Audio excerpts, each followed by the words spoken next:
Selamat datang jiwa terpilih. Hari ini, kita akan membahas suatu kebenaran yang mendalam dan sering kali dihindari oleh banyak orang. Kebenaran tidak akan membebaskan kita hingga ia menghancurkan segala sesuatu yang dibangun di atas kebohongan. Mari kita luangkan waktu sejenak untuk merenungkan hal ini, karena hari ini kita tidak akan menyembunyikan apapun. Kita akan menyelami kebenaran yang mentah dan tidak terfilter, yang mungkin sulit untuk diterima, tetapi yang perlu kita hadapi. Ini bukanlah pembicaraan yang dirancang untuk memberikan kenyamanan. Sebaliknya, ini adalah jenis kebenaran yang membuat jiwa kita terjaga, di mana ego kita mungkin merasa tertekan, dan jiwa kita berbisik. Akhirnya, seseorang mengatakannya. Sebuah fakta yang kurang dikenal adalah bahwa ilmu saraf telah mengonfirmasi bahwa otak bereaksi terhadap kebenaran dengan cara yang sama, seperti bereaksi terhadap rasa sakit fisik. Inilah alasan mengapa banyak orang terkejut saat kita menyampaikan fakta-fakta yang membongkar ilusi. Mereka tidak dapat menangani kehadiran kita karena kita tidak berubah. Kita hanya berhenti berpura-pura tidak mengetahui kebenaran. Dan tiba-tiba, perilaku kita berbeda. Kita mungkin dianggap berlebihan atau menjadi sumber masalah. Namun, sebenarnya kita hanya meningkatkan kesadaran kita, sementara orang lain masih terjebak dalam pemikiran yang ketinggalan zaman. Oleh karena itu, bersiaplah, karena apa yang akan kita ungkapkan mungkin sangat mengejutkan, tidak nyaman, namun sangat diperlukan. Ini bukanlah sebuah ceramah biasa, melainkan sebuah intervensi spiritual. Namun, jangan khawatir, saya akan menambahkan cukup humor di sini agar suasana tetap ringan dan tidak terlalu tegang. Sebelum kita mulai, terima kasih kepada kalian yang telah setia bersama kami. Terima kasih atas langgan, dukungan, komentar, dan cinta yang tak terhingga. Kebaikan kalian telah menyinari jalan kita. Tulis di komentar dengan angka 77 untuk menandai niat Anda kepada alam semesta. Biarkan video ini diputar bahkan di latar belakang. Semakin Anda menyerapnya, semakin kuat energinya bagi Anda. Mari kita mulai. Kebenaran akan segera terungkap, dan ia tidak akan menghias diri dengan penampilan yang menipu. Nomor 1. Mereka tidak sungguh membencimu. Mereka membenci kenyataan bahwa kamu tidak hancur di tempat-tempat yang seharusnya menjadi kuburanmu. Kebencian yang kamu rasakan dari mereka bukanlah tentang siapa dirimu, tetapi tentang apa yang tidak terjadi padamu. Mereka tidak membencimu karena kamu berbuat salah, tetapi karena kamu tidak menyerah di tempat-tempat di mana mereka sendiri telah tersungkur. Mereka melihatmu tetap berdiri di saat badai mengguncang segalanya. Mereka mengamati bagaimana kamu tidak lari, tidak rebah, dan tidak mengemis simpati, bahkan ketika alasan untuk menyerah tampak sah menurut logika manusia.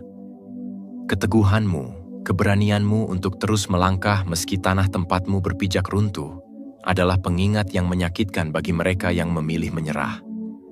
Kamu berdiri, bukan karena keadaanmu lebih mudah, tetapi karena jiwamu lebih dalam. Kamu muncul dengan kekuatan yang tidak bisa dibeli dan cahaya di matamu yang tidak bisa mereka redupkan. Ketika mereka mengira kamu akan runtuh, justru saat itu kamu bangkit, dan itulah yang paling mengusik mereka. Mereka mengira kamu akan lenyap dalam gelap. Namun nyatanya kamu bersinar dari dalam kegelapan. Mereka tidak siap untuk menyaksikan transformasi seperti itu. Mereka hanya bersedia bersorak ketika bisa merasa unggul, ketika mereka memiliki peran sebagai penolong atau pengarah hidupmu. Tetapi ketika kamu sembuh tanpa mereka, bertumbuh tanpa mereka, dan menang tanpa keterlibatan mereka, senyum palsu mulai retak, dan topeng ramah mereka goyah. Ketika kamu bangkit tanpa izin mereka, itu seperti duri dalam harga diri mereka. Ketika kamu tidak membutuhkan mereka untuk pulih, itu mengguncang rasa identitas mereka sendiri. Karena tanpa sadar, mereka berharap kamu tetap terluka, agar mereka bisa merasa lebih utuh. Banyak dari mereka diam-diam mengharapkan kejatuhanmu. Beberapa bahkan merencanakannya. Mereka menyimpan rahasiamu bukan untuk menjaganya, tetapi untuk menggunakannya. Mereka mencatat kesalahanmu, bukan untuk memperingatkanmu, tetapi untuk menjatuhkanmu saat kamu naik terlalu tinggi menurut standar mereka. Namun, mereka lupa satu hal. Kamu memiliki api dalam dirimu yang tidak bisa mereka padamkan. Kamu telah melewati pengkhianatan, kehinaan, pengasingan, dan rasa kehilangan. Namun kamu tidak menjadi pahit. Kamu tidak menjadi rusak. Kamu tetap murni, kamu tetap kuat, dan kamu tetap benar dalam niatmu. Kekokohan itu tidak datang dari kekuatan manusia semata. Ia berasal dari sumber yang lebih tinggi, dari Tuhan yang tidak pernah meninggalkanmu dalam kegelapan, dari rahmat-Nya yang memperkuatmu ketika semua pintu manusia tertutup, dari tangan-Nya yang menopangmu ketika tidak ada satupun tangan lain yang terulur. Keteguhan yang kamu miliki adalah bukti bahwa kamu tidak dibangun oleh tepuk tangan, validasi, atau pujian. Kamu dibangun oleh doa dalam keheningan, oleh luka yang dijadikan bahan bangunan kekuatan, oleh air mata yang tidak hanya membasahi pipi, tetapi menyirami akarmu, oleh Tuhan yang membentukmu di tempat-tempat sunyi, tempat di mana tidak ada yang melihat tetapi segalanya terjadi. Dan disinilah rasa tidak nyaman mereka memuncak, karena kamu tidak hanya bertahan, kamu berubah, kamu melampaui. Kamu tidak kembali sebagai dirimu yang dulu. Kamu kembali sebagai versi dirimu yang tak pernah mereka duga. Lebih tenang, lebih bijaksana, tidak lapar perhatian, tidak haus validasi. Kamu hadir sebagai pribadi yang tidak lagi menuntut tempat, tetapi membawa kedamaian kemanapun kamu melangkah. Dan kedamaianmu menjadi cermin atas kekacauan mereka sendiri. Itulah yang paling menyakitkan. Kamu menjadi refleksi dari apa yang mereka tolak dalam diri mereka. Kekuatanmu menunjukkan betapa lemahnya alasan mereka. Keberhasilanmu menyingkapkan berapa banyak dari mereka yang memilih tinggal dalam luka daripada bertumbuh darinya. Bahkan lebih buruk, kamu tidak menjual jiwamu untuk sampai ke tempatmu sekarang. Kamu tidak mencurangi proses. Kamu tetap setia pada nilai, pada iman, pada hati nurani. Kamu berjalan bersama Tuhan, bahkan ketika langkah itu sendiri tampak tidak masuk akal. Dan kebenaran itu, kesetiaanmu terhadap jalan yang lurus dan suci, itulah yang paling menghantui mereka. Kamu bukan hanya berhasil keluar dari kegelapan, kamu keluar membawa cahaya. Kamu bukan hanya melewati badai, kamu menjadi tenang di tengah badai. Kamu bukan hanya mengalahkan rasa sakit, kamu mengubahnya menjadi kompas spiritual, dan seperti yang tertulis dalam kitab suci. Dan kami pasti akan menguji kamu dengan sedikit ketakutan, kelaparan, kekurangan harta, jiwa, dan buah-buahan. Dan sampaikanlah kabar gembira kepada orang-orang yang sabar. Surah Al-Baqarah 2, 155. Itulah dirimu, jiwa yang diuji, tetapi tidak runtuh. Jiwa yang terluka, tetapi tidak pahit. Jiwa yang ditinggalkan, tetapi tidak kehilangan arah. Jiwa yang terus mendaki, tidak untuk menyombong, tetapi untuk bersaksi bahwa cahaya Tuhan lebih kuat dari kegelapan manapun. Nomor 2, kamu adalah bukti nyata bahwa garis keturunan bisa ditulis ulang. Dan itu adalah kenyataan yang menakutkan bagi seluruh keturunanmu. Kamu bukan hanya menjalani hidupmu untuk dirimu sendiri. Kamu berjuang dan bertumbuh untuk melepaskan beban yang telah menekan keluarga dan leluhurmu selama berabad-abad. Di dalam dirimu mengalir darah yang tidak hanya milikmu, tetapi juga milik mereka yang telah meninggal, dan bahkan mereka yang belum pernah lahir. Ini adalah kebenaran yang jarang diungkapkan dengan jelas, tetapi sangat penting. Kamu tidak hanya hadir dalam keluargamu untuk sukses, tetapi lebih dari itu, kamu hadir untuk mengganggu pola-pola lama yang telah lama dijalankan tanpa pengawasan, tanpa pertanyaan.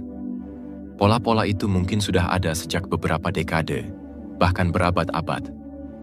Kamu adalah sebuah kecelakaan dalam sistem yang memandang segala sesuatu sebagai takdir, yang tidak pernah mempertanyakan atau menggugat struktur yang ada. Kamu adalah orang yang pertama kali berdiri dan berkata, "Ada yang tidak beres di sini." Sementara banyak orang lain terus berpura-pura bahwa semua ini adalah hal yang normal dan tidak dapat diubah. Inilah mengapa kamu sering dianggap sebagai domba hitam dalam keluargamu. Kambing hitam yang terlalu sensitif dan sering dianggap aneh. Kamu adalah orang yang tidak bisa duduk diam dan menerima disfungsi. yang tidak bisa membiarkan ketidakadilan dan kebohongan berlanjut tanpa pertanyaan. Bagi mereka, kamu adalah masalah. Tetapi sebenarnya, kamu adalah penyembuh yang datang untuk mengubah segala sesuatu, yang datang untuk mematahkan siklus kehancuran yang telah berlarut-larut. Kamu bukanlah bagian dari kebiasaan mereka, melainkan pembuka jalan menuju pemulihan. Kamu adalah ancaman terhadap kenyamanan mereka, ancaman terhadap penyangkalan yang telah berakar dalam keluarga ini, yang telah bertahan sepanjang waktu. Dan ini adalah bagian yang paling menyakitkan dari perjalananmu. Orang-orang yang sebenarnya kamu coba bantu, mereka yang seharusnya mendapat manfaat dari perubahan yang kamu bawa, justru seringkali menjadi orang-orang yang melawanmu dengan keras. Ini bukan karena mereka tidak peduli padamu, tetapi karena transformasimu mengancam cerita yang telah mereka bangun tentang diri mereka sendiri dan identitas mereka. Jika kamu sembuh, jika kamu bangkit dari kegelapan, maka mereka harus mengakui bahwa penyembuhan itu mungkin terjadi. Jika kamu mampu mengatasi luka-luka lama dan keluar lebih kuat, maka mereka harus menghadapi kenyataan bahwa mereka tidak pernah melangkah maju dengan cara yang sama. Ini adalah kenyataan yang sulit diterima, dan banyak yang lebih memilih untuk menyerangmu daripada menghadapi kenyataan itu tentang diri mereka sendiri. Namun, kenyataan yang lebih besar adalah bahwa kamu tidak hanya mengubah hidupmu sendiri, kamu juga mengubah perjalanan garis keturunanmu. Setiap langkah yang kamu ambil menuju pemulihan, setiap batas yang kamu tetapkan untuk dirimu, setiap kebohongan yang kamu ungkapkan, setiap luka emosional yang kamu pilih untuk sembuhkan, semuanya menciptakan gelombang perubahan. Keberanianmu untuk bangkit dan mematahkan pola lama sedang membuka jalan bagi mereka yang datang setelahmu. Kamu bukan hanya seorang individu yang berjuang untuk kebahagiaannya sendiri. Kamu adalah saluran untuk transformasi yang lebih besar. Transformasi yang membawa keluarga, leluhur, dan keturunanmu menuju kebebasan dari belenggu masa lalu. Pekerjaan ini tidak mudah, dan itu tidak bisa dipungkiri. Ini adalah jalan yang penuh dengan keletihan, kesendirian, dan rasa sakit. Ada saat-saat di mana kamu merasa seolah-olah tidak ada yang mengerti perjuanganmu. Tidak ada tepuk tangan untuk usaha keras yang kamu lakukan. Tidak ada sorak-sorai untuk perubahan besar yang kamu bawa. Tetapi disitulah letak keindahan yang sebenarnya. Dalam kesendirianmu, dalam perjuanganmu yang tersembunyi, kamu melakukan pekerjaan yang lebih besar daripada yang bisa dilihat banyak orang. Kamu tidak hanya mengubah hidupmu sendiri, kamu sedang melakukan pekerjaan ilahi. Kamu tidak hanya menghidupkan dirimu, tetapi kamu menghidupkan kembali seluruh keturunanmu. Kamu adalah jawaban atas doa yang tidak pernah diucapkan oleh nenek moyangmu. Doa yang tidak pernah sampai pada mereka karena mereka tidak pernah hidup cukup lama untuk mengungkapkannya. Tetapi mereka tahu, entah bagaimana, bahwa kamu adalah penggenap doa itu. Kamu adalah riset yang mereka butuhkan, bahkan meski mereka tidak pernah memintanya. Kamu adalah tombol riset yang telah lama dimohonkan oleh generasi sebelumnya, dan sekarang kamu hidup untuk menjawab permohonan itu. Meskipun tidak ada yang bertepuk tangan untukmu sekarang, bahkan jika kamu tidak mendapat penghargaan yang pantas, ketahuilah bahwa ada generasi yang akan datang, yang akan hidup lebih bebas, lebih penuh, lebih damai, berkat keteguhanmu. Mereka akan menikmati hasil dari kerja kerasmu, walau kamu mungkin tidak pernah tahu. Nomor 3. Mereka tidak memanfaatkanmu karena kamu lemah. Mereka memanfaatkanmu karena kamu murni. Di dunia yang semakin terbalik nilainya, kemurnian dianggap kelemahan, bukan kekuatan. Kepolosanmu yang lahir dari hati yang tulus dan niat yang bersih, dilihat sebagai celah, bukan cahaya. Mereka tidak datang untuk menyakitimu karena kamu bodoh. Mereka mendekat karena kamu adalah sosok yang jarang ditemukan. Seseorang yang masih percaya pada kebaikan, yang memberi tanpa harap kembali, dan yang membuka hatinya sebelum mengunci gerbang penilaian. Tetapi di tengah sistem sosial yang haus kontrol, manipulasi, dan keuntungan pribadi, kualitas-kualitas suci itu menimbulkan ancaman. Karena kamu tidak bisa dimanfaatkan tanpa membuat mereka berkaca pada kebusukan motif mereka sendiri. Di mata mereka, kamu bukan hanya berbeda, Kamu adalah ancaman diam-diam terhadap cara mereka mempertahankan ilusi. Dan inilah ironi yang menyakitkan. Semakin tulus niatmu, semakin kamu dicurigai. Semakin kamu mempercayai, semakin kamu diuji. Dan semakin kamu tenang, semakin mereka gelisah. Namun kamu bukan naif. Kamu bukan bodoh. Kamu tahu persis apa yang sedang terjadi. Kamu melihat semuanya. Kamu menyadari serangan pasif-agresif yang dilapisi kepura-puraan. Kamu mendengar nada-nada sinis yang dibungkus dengan canda.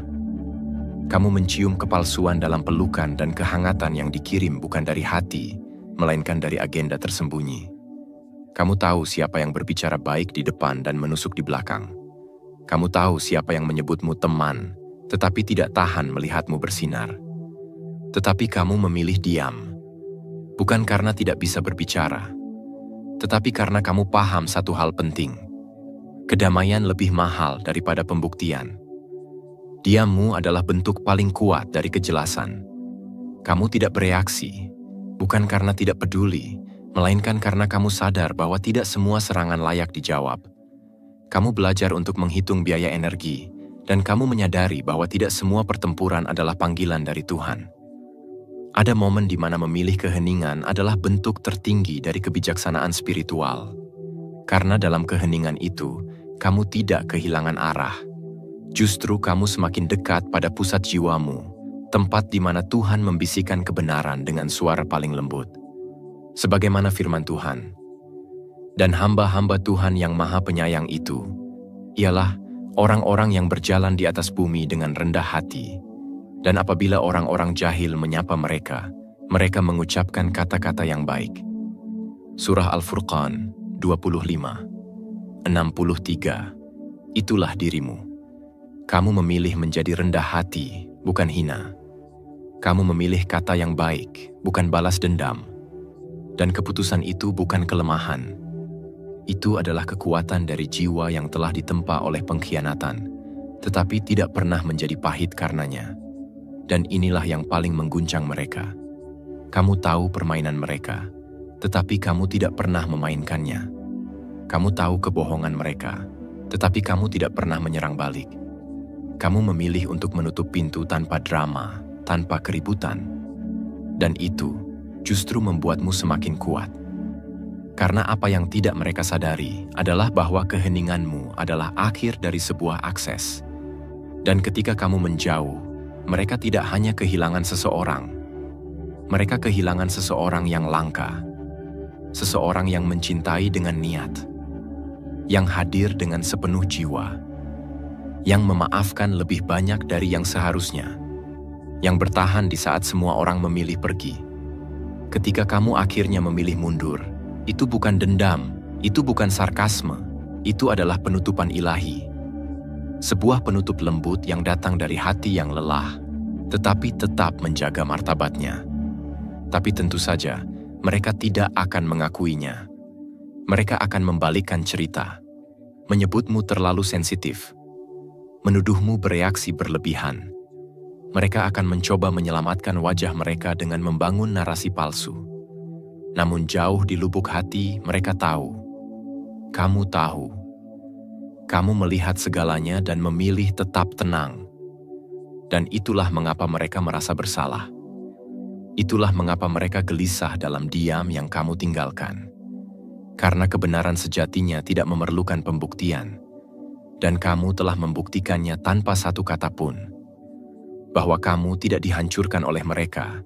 Sebaliknya, mereka menghancurkan kesempatan mereka sendiri untuk hadir dalam hidup seseorang yang bernilai. Seseorang yang bisa menjadi rumah. Seseorang yang langka. Dan kamu tidak perlu menjelaskan siapa dirimu. Hidupmu adalah bukti. Kedamaianmu adalah pernyataan. Dan pertumbuhanmu yang terjadi tanpa hiruk-pikuk adalah kebangkitan yang tidak bisa mereka bantah. Seperti yang tertulis dalam kitab, hendaklah kamu cepat mendengar, tetapi lambat untuk berkata-kata, dan lambat untuk marah. Yakobus 1:19, Alkitab Perjanjian Baru. Dan kamu telah menjalani itu, bukan sebagai slogan, tetapi sebagai jalan hidup. Sekarang kamu lebih bijaksana, lebih damai, lebih utuh. Kamu berjalan lebih ringan, karena kamu tahu bahwa kamu tidak membawa beban pembuktian. Nomor 4. Kamu adalah ujian terakhir mereka, dan mereka gagal dengan cara yang paling menyakitkan dan terbuka. Kehadiranmu dalam hidup mereka bukanlah kebetulan. Bukan sekadar peran biasa sebagai teman, pasangan, saudara, atau penyokong emosional. Kamu bukan hanya seseorang yang lewat dalam narasi mereka. Kamu adalah titik pemeriksaan ilahi, penanda penting dalam perjalanan spiritual mereka. Sebuah kesempatan suci yang dikirimkan oleh Tuhan untuk menguji kesiapan jiwa mereka untuk naik ke tingkatan berikutnya dalam pertumbuhan hidupnya. Tuhan seringkali tidak menguji manusia dengan cobaan keras terlebih dahulu. Ia menguji mereka dengan kebaikan, dengan kemurahan hati, dengan seseorang seperti kamu. Seseorang yang datang tidak membawa tuntutan, tetapi membawa cahaya. Seseorang yang menawarkan kasih tulus, bukan untuk dikendalikan atau dimiliki, tetapi untuk menjadi ruang aman di tengah dunia yang bising dan penuh topeng. Kamu datang bukan untuk merendahkan, tetapi untuk mencerminkan. Untuk mengingatkan mereka akan siapa mereka sebenarnya, dan siapa mereka bisa menjadi jika berani menyambut perubahan. Tetapi bagaimana mereka menjawab ujian itu? Mereka tidak hanya gagal, mereka mengabaikan ujian itu dengan kesombongan, dengan keras kepala, dengan sikap tidak tahu diri yang memekakkan nurani. Mereka gagal dengan spektakuler, dengan kata-kata yang melukai, dengan pengkhianatan yang terang-terangan, dengan sikap dingin terhadap tangan yang datang membawa kehangatan. Kamu memberi mereka ruang untuk menjadi nyata. Kamu memberikan mereka waktu yang bahkan tidak mereka hargai. Kamu memilih pengertian di saat mereka layak dijauhi. Kamu tetap di sisi mereka di saat mereka tidak lagi layak mendapatkan dukungan. Tetapi mereka salah menilai siapa kamu. Mereka berpikir kamu hanya satu dari sekian banyak. Sumber kenyamanan sementara. Penyangga ego yang bisa digunakan lalu dilupakan. Mereka tidak menyadari bahwa di balik kelembutanmu ada maksud ilahi. Kamu adalah rahmat Tuhan yang dikirim bukan untuk menghakimi, tetapi untuk memberi satu kesempatan terakhir. Kesempatan untuk menyadari pola lama, untuk bertobat dari sikap merusak, dan untuk memilih cinta sejati daripada ilusi kekuasaan dan kendali. Sebagaimana firman Tuhan, dan tidaklah kami mengutus para rasul, melainkan sebagai pemberi kabar gembira dan pemberi peringatan, supaya tidak ada alasan bagi manusia terhadap Allah sesudah diutusnya para rasul itu. Surah An-Nisa 4:165. Demikian pula kamu. Bukan penghukum, tetapi peringatan. Bukan ancaman, tetapi peluang. Kamu adalah peringatan yang hidup, bahwa perubahan mungkin, bahwa cinta bisa menyembuhkan, dan bahwa pertumbuhan spiritual itu tersedia, jika mereka mau membuka mata hati mereka. Namun mereka tidak hanya menutup mata, mereka menutup pintu sepenuhnya, menolaknya, menguncinya, dan bahkan melemparkan kunci ke jurang kebutaan mereka sendiri. Dan kini, apa yang dulu kamu sampaikan lewat tindakan, lewat kasih, lewat kesabaran, kembali kepada mereka sebagai kesadaran menyakitkan yang terlambat. Mereka mulai menyadari bahwa kamu bukan sekadar manusia biasa. Kamu adalah titik balik yang mereka abaikan. Kamu adalah belokan yang mereka tolak untuk ambil. Kamu adalah peluang yang tidak akan datang dua kali. Dan lihatlah sekarang, siklus yang sama yang seharusnya kamu bantu mereka pecahkan, kini menelan mereka. Manipulasi yang dulu mereka anggap sebagai kekuatan, kini menjadi jebakan. Hubungan yang dulu mereka pilih di atasmu kini menunjukkan wajah aslinya. Kedamaian yang mereka pikir akan mereka temukan tanpa kehadiranmu, ternyata berubah menjadi kegelisahan yang tidak bisa ditenangkan. Langit mereka tidak lagi lapang, jiwa mereka tidak lagi ringan. Kehadiranmu, yang dulu mereka anggap sepele, kini berputar dalam ingatan mereka seperti gema tak berkesudahan. Bukan karena rasa bersalah semata, tetapi karena wahyu. karena mereka sadar bahwa kamu adalah kebenaran yang tidak mereka sanggupi. Dan dalam kesadaran itu, hidup mulai menulis ulang narasi mereka. Dalam versi barunya, kamu bukan lagi yang perlu belajar. Kini mereka yang menjadi pelajaran. Karena begitulah cara Tuhan bekerja. Ujian hidup tidak selalu datang dalam bentuk bencana, melainkan dalam bentuk kasih yang tulus, dalam bentuk jiwa yang hadir dengan niat suci. Dan ketika seseorang gagal dalam ujian seperti itu, hidup tidak hanya terus berjalan. Hidup akan membawa mereka kembali ke titik itu lagi dan lagi sampai mereka belajar, atau sampai semuanya terlambat. Dan kamu tidak lagi tinggal dalam skenario lama. Kamu tidak tinggal untuk menjelaskan siapa kamu sebenarnya. Kamu tidak tinggal untuk membela niatmu. Kamu telah naik, bukan sebagai pemenang dalam permainan kecil mereka, tetapi sebagai jiwa yang telah lulus ujian besar. Tuhan telah memisahkan jalanmu dari mereka, bukan untuk menghukummu atau menghukum mereka, tetapi karena takdirmu tidak lagi berada di tempat yang sama. Kamu telah tumbuh melampaui apa yang bisa mereka pahami. Nomor 5. Orang tidak menghilang darimu karena kamu melakukan sesuatu yang salah. Mereka menghilang karena cahayamu terlalu akurat. Ini adalah kenyataan spiritual yang jarang dibicarakan secara jujur. Banyak orang lebih nyaman dengan penjelasan yang menyederhanakan segalanya. Kamu terlalu intens, kamu terlalu sensitif, kamu terlalu menuntut. Tetapi jika kita singkap lapisan-lapisan dangkal itu, akan terlihat kebenaran yang lebih dalam dan jauh lebih mengganggu bagi ego mereka. Mereka tidak pergi karena kamu salah. Mereka menjauh karena kamu benar. Energi yang kamu pancarkan bukan energi yang menyenangkan permukaan. Energi itu adalah kejujuran, keaslian, kebenaran. Dan kebenaran memiliki cara yang halus namun tajam dalam menelanjangi segala sesuatu yang tidak sejati.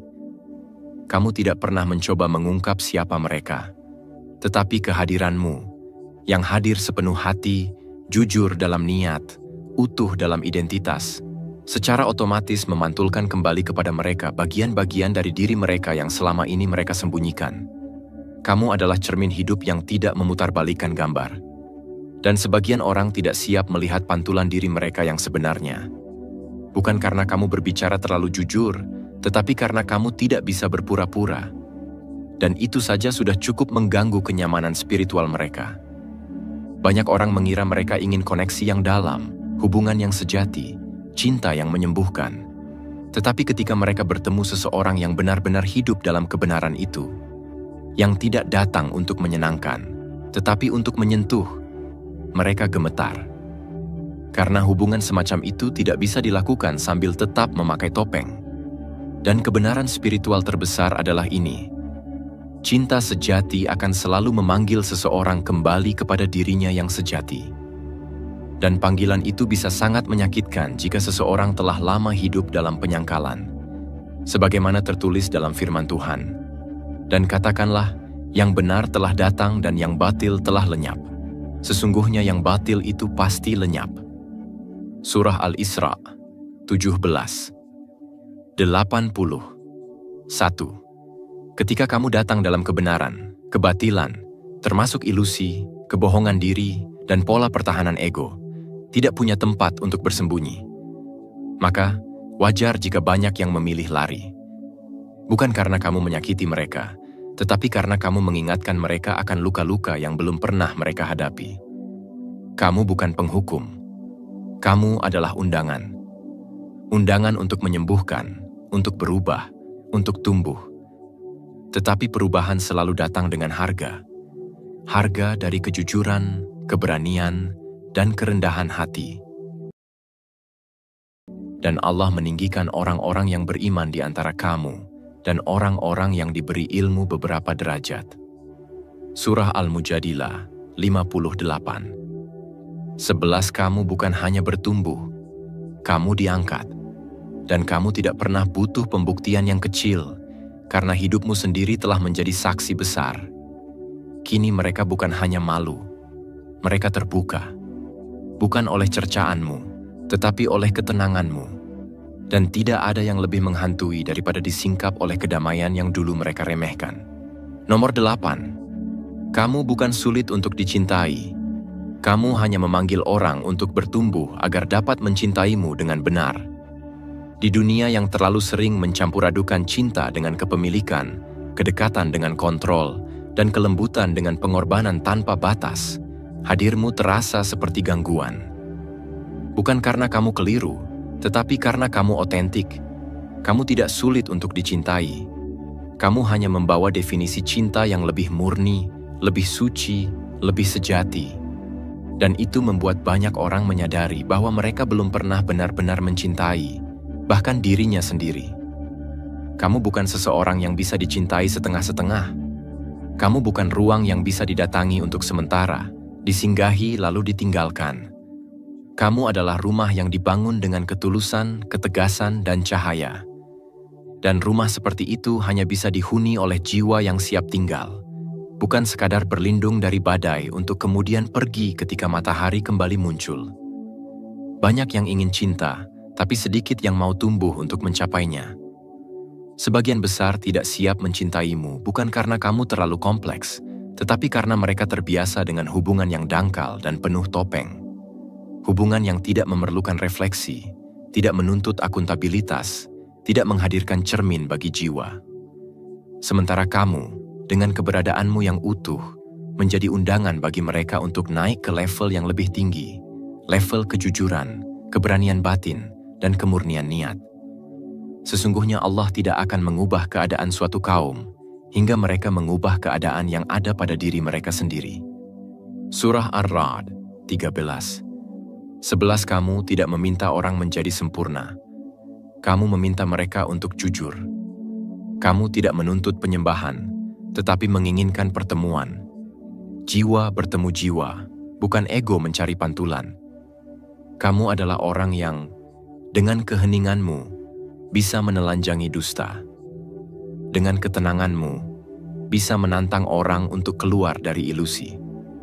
Dan cinta seperti itu hanya bisa direngkuh oleh mereka yang sudah melakukan pekerjaan batin mereka sendiri. Kamu tidak datang ke dalam hidup siapapun untuk diselamatkan atau dipuja. Kamu hadir untuk berbagi ruang suci yang hanya bisa diisi oleh dua jiwa yang telah mengenal luka-luka mereka dan bersedia untuk tidak lagi mewariskannya. Kamu telah menamai bayangan-bayanganmu